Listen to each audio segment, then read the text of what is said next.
রকিব উদাসপুরে তার চাচার বাসায় বেড়াতে এসেছে। পেশায় সে একজন প্রাইভেট ডিটেকটিভের সহচর। রকিব ও কালাম চাচা চায়ের দোকানে বসে চা খেতে খেতে সমস্যা নিয়ে আলোচনা করছে। আমি তো এর আগেও শুনেছি মায়ের কাছে এই গ্রামের শ্মশানের অস্বাভাবিকতা সম্পর্কে।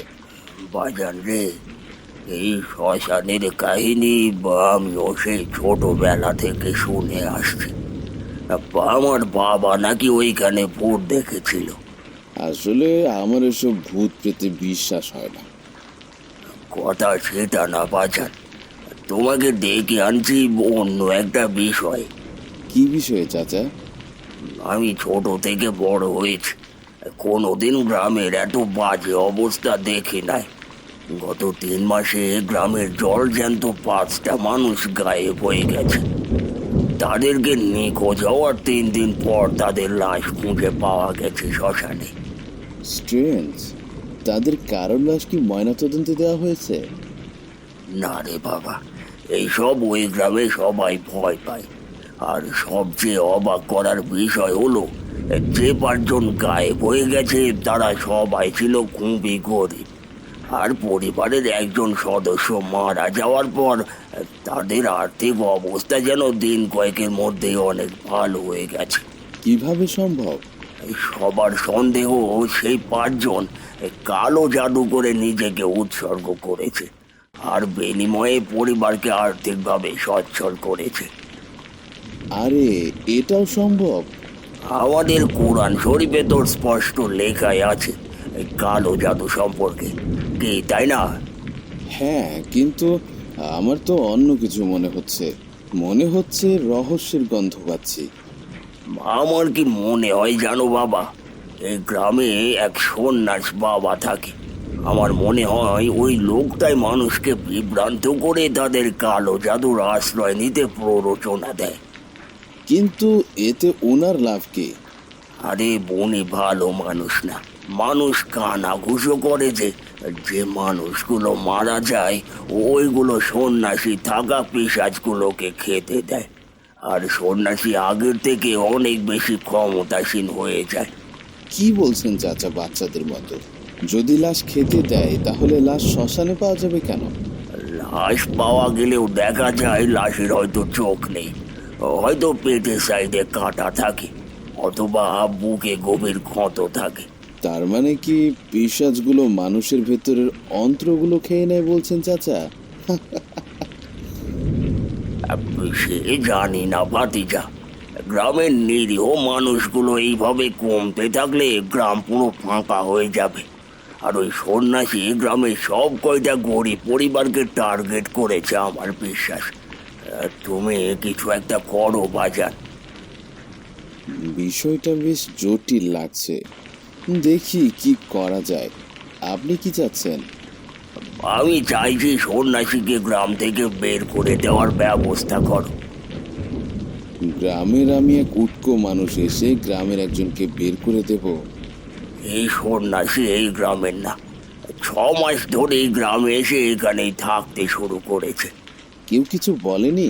হুট করে বাইরে থেকে একটা মানুষ এসে এই গ্রামে থাকতে শুরু করলো। সন্ন্যাসীদের কাজ এমন, ঘুরে বেড়াবে কিছুদিন এই জায়গায় তো কিছুদিন অন্য জায়গায়। তাই সবাই ভেবেছে কিছুদিন পর সন্ন্যাসী অন্য কোথাও চলে যাবে, তাই সেভাবে কেউ কিছু বলেনি আর কি। চাচা ও রকিব চায়ের দোকান থেকে উঠে হাঁটতে শুরু করে। চাওয়ালাকে দেখা যায় রকিব ও চাচার দিকে অদ্ভুত দৃষ্টিতে তাকিয়ে কাউকে একটা ফোন করতে।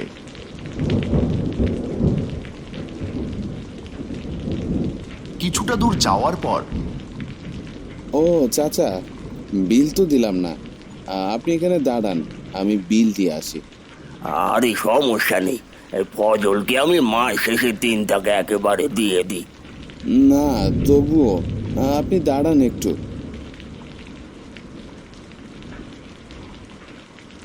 রকিব দোকানের সামনে এগিয়ে যায়, বিল পরিশোধ করে আবার চাচার সাথে হাঁটতে শুরু করে।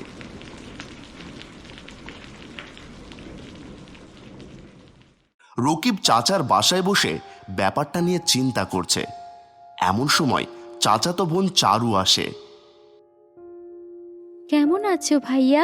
গ্রামের যা হালচাল শুনলাম, তাতে কি ভালো থাকা যায়? হ্যাঁ, অবশ্য এটা নিয়ে গ্রামের মুরব্বীরা বেশ চিন্তিত। আমিও ভাবছি বিষয়টা নিয়ে। তোমার কোনো কিছু জানার থাকলে আমাকে জিজ্ঞেস করতে পারো। ওই সন্ন্যাসীর আস্তানা কোথায় জানো কি? হ্যাঁ, গ্রামের শেষ প্রান্তে বড় একটা বটগাছের নিচে উনি সব সময় ধ্যানে মগ্ন অবস্থায় বসে থাকে। ও আচ্ছা, দেখি কাল একবার বাবাকে দর্শন করে আসব। ঠিক আছে, তোমার কিছু লাগলে আমাকে জানিও। ওকে।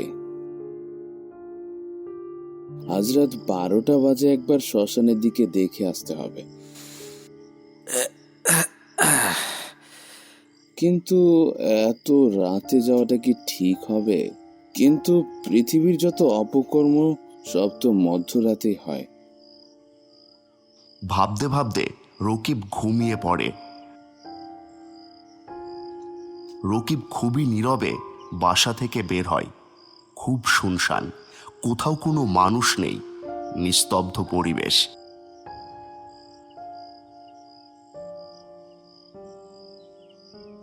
বাসা থেকে বের হতেই রকিব সামনের গাছের আড়াল থেকে কেমন যেন একটা ছায়া সরে যেতে দেখে। কে জানে আজকে সত্যি ভূত দেখতে হয় কিনা। হঠাৎ একটা ছেলে সজোরে হাঁপাতে হাঁপাতে দৌড়ে আসছে। রকিবকে দেখে ছেলেটি বলে, ভাই, ভাই আমারে বাঁচান ভাই। কি হয়েছে? এভাবে হাঁপাচ্ছ কেন? কি হয়েছে? ভাই, শ্মশানের ভেতর। কি হয়েছে সেখানে? আমার বাবার জন্য ওষুধ কিনতে গেছিলাম। শ্মশানের পাশ দিয়ে আসার সময় একটা একটা মানুষকে হাওয়ায় ভাসতে দেখলাম। আমাকে দেখে আমার পিছু পিছু হাওয়ায় ভাসতে ভাসতে এগোচ্ছিল। তুমি শান্ত হও। আর তোমার বাড়ি কোথায়? চলো, আমি তোমাকে পৌঁছে দিচ্ছি। অনেক অনেক ধন্যবাদ। রকিব আশেপাশে আকাশের দিকে তাকিয়ে কোনো কিছুই দেখতে পায় না। সেদিন আর রকিবের শ্মশানে যাওয়া হলো না। সুজনকে নিয়ে তার বাড়ির দিকে রওনা হয় রকিব।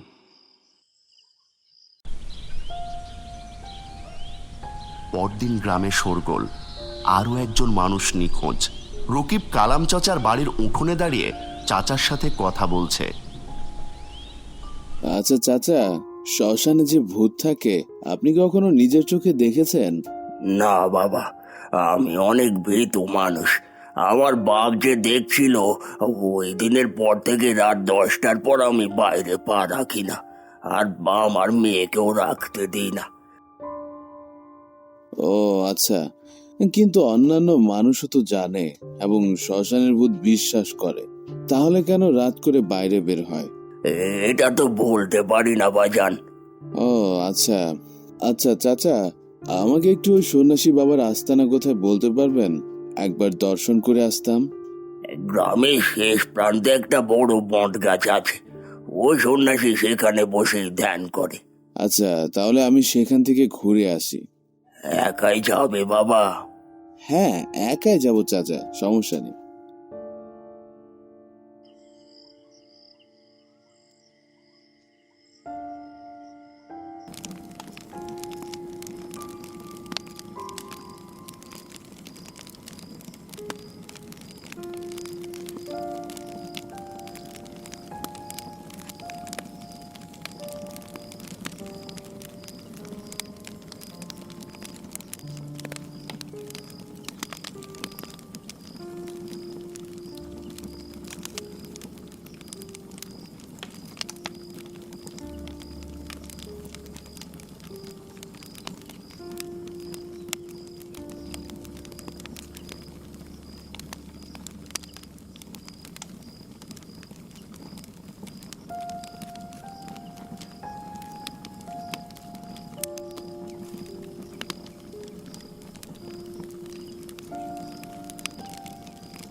আমি জানতাম তুই আসবি।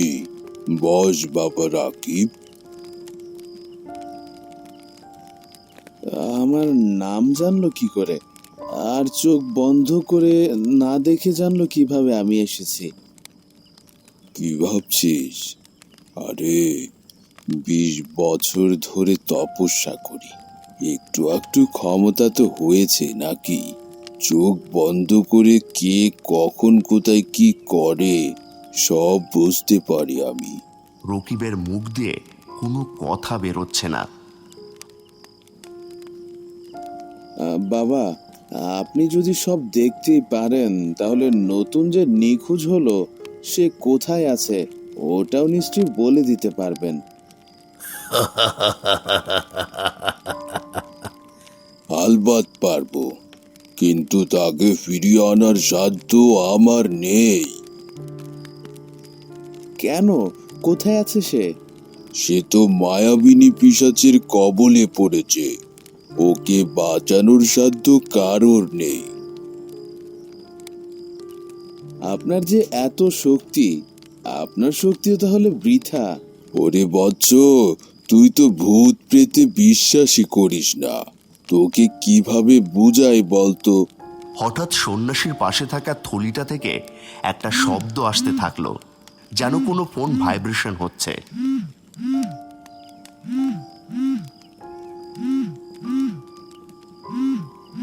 আপনার থলেতে কেমন শব্দ আসছে কেন? ও কিছু না।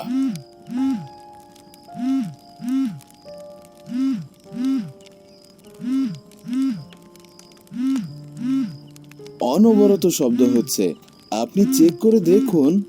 বৎস, নিজের কাজে মনোযোগী হও, তোমার আমায় নিয়ে এত ভাবতে হবে না। রকিব একটু বিরক্ত হয়ে আর কিছু না বলেই চলে গেল। রকিব যাওয়ার পর সন্ন্যাসী তার পুটলি থেকে ছোট্ট একটা বাটন ফোন বের করে। কাজ হয়ে গেছে। দিন দিন এখানে রিস্ক হয়ে যাচ্ছে, এবার 1 কোটি টাকা ছাড়া কোনো কাজ নেব না। টেনশন করবেন না, আপনাকে 1 কোটি দেওয়া হবে। ওকে। ফোন রেখে দেয় সন্ন্যাসী। সন্ন্যাসীর কথাগুলো একটা বড় গাছের আড়াল থেকে রকিব সব শুনে নেয়। কিছু একটা ভাবনা রকিবের চোখে মুখে স্পষ্ট ছাপ ফেলে। রকিব সেখান থেকে চলে যায়। 3 দিন পর নতুন নিখোঁজ হওয়া মানুষটার লাশ শ্মশানের মাঝে পড়ে আছে। আশেপাশে শোরগোল। রকিবও সেখানে সবকিছু পর্যবেক্ষণ করছে। রকিব দেখতে পায় লাশের বুকে লম্বা সেলাই করা। এই লাশের সমাধি দেওয়ার আগে আমি এই লাশটার ময়না তদন্তের জন্য পাঠাতে চাই। না না না না না, এইসব এই গ্রামে হয় না।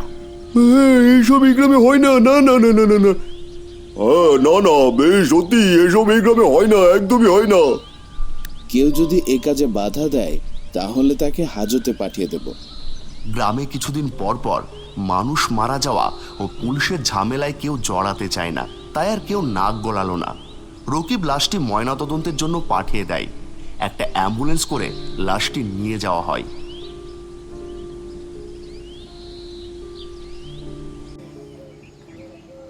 হ্যালো, কোনো সন্দেহজনক কিছু পেলেন? স্যার, লাশের শরীরে হার্ট কিডনি পাওয়া যায় নাই। জীবন্ত লাশের শরীর থেকে কেটে বের করা হয়েছে। অতি কষ্টে ব্যক্তি মারা গেছে। কিছু না বলেই ফোন কেটে দেয় রকিব। এরপর হনহন করে যায় নতুন পাওয়া লাশের পরিবারের কাছে। লাশটি ছিল মকবুলের। সন্ধ্যায় মকবুলের বাড়ি পৌঁছে দেখে ভাঙা বাড়ি।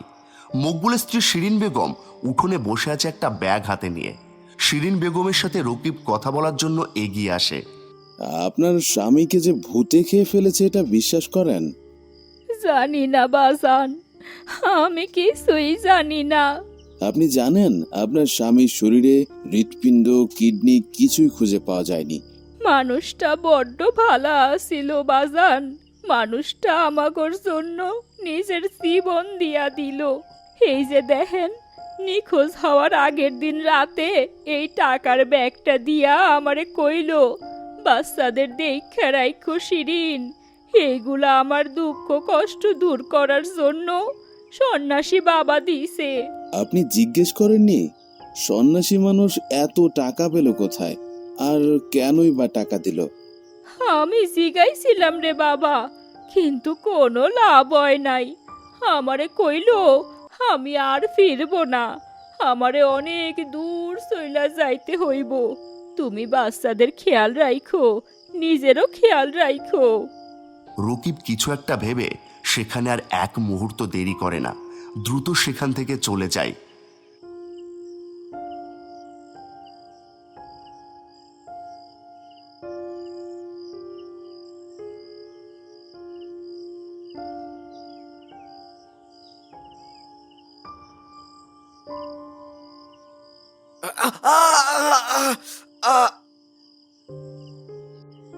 কি বাবা, জ্ঞান ফিরেছে তাহলে?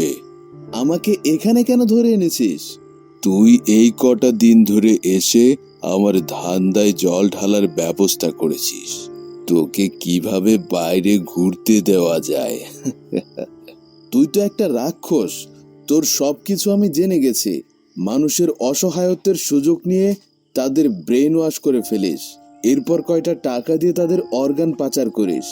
আমি জানি তুই সবই জেনে গেছিস। ফজল আমাকে সবই জানিয়েছে। তুই যেদিন গ্রামে এসে তোর চাচার সাথে এসব ব্যাপার নিয়ে কথা বলছিলি, ওই দিনই ফজল আমাকে জানায়। প্রথমে ভাবিনি তুই এত বিপজ্জনক হয়ে যাবি। ফজলকে আমি প্রথম দিন রাতেই গাছের আড়ালে লুকিয়ে থাকতে দেখেছি, আর আমি যেদিন এসেছি ওই দিন তোকে যে বলেছে। হ্যাঁ বাবা, ছোকরারে দিঘা একেবারে ভালো ঠেকলো না, গড়বড় করতে পারে। ও বাবা হ, আমি ওরে চোখে চোখে রাখবো, আপনি কোনো চিন্তা করেন না বাবা। সে আর হচ্ছে না রে, কিছুক্ষণ পর তোকে আবার লোক এসে নিয়ে যাবে। এরপর তোর ভেতর থেকে অর্গানগুলো বেচে আরো 1 কোটি টাকা। ভালোই হয়েছে, পরপর 2টা মাল পাইলাম। আমার ব্যবসা লালে লাল। তোমার বাবু এত গোয়েন্দাগিরি করা ঠিক হয় নাই। দেখো, মানুষকে বাঁচাতে গিয়ে এখন নিজেই মরতে বসেছ।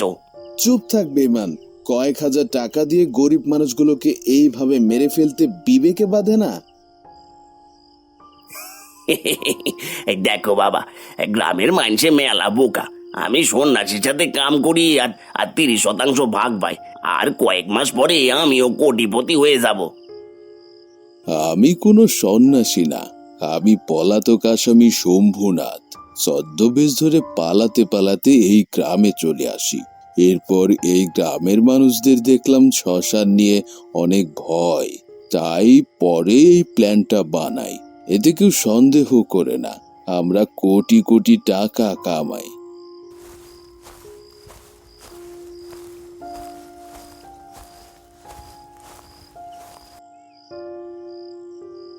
এই যে অনেক হয়েছে সন্ন্যাসী সেজে ভণ্ডামি, এবার ফাঁসি হলে টের পাবি কেমন লাগে। জ্যান্ত মানুষকে কেটে তার অর্গান লুট করা, তাই না?